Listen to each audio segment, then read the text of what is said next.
karşınızda gençliğin sevgilisi, yıllardır özlemini çektiğiniz halk sanatçısı Ali Rıza Binboğa değil, Şaban İnek.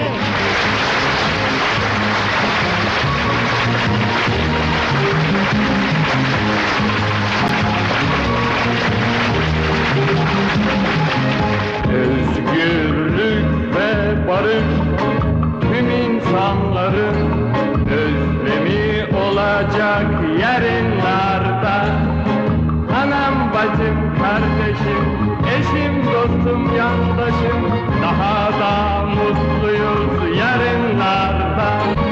Anam, bacım, kardeşim, eşim, dostum, yandaşım, daha da mutluyuz yarınlarda. Ağlamak yok,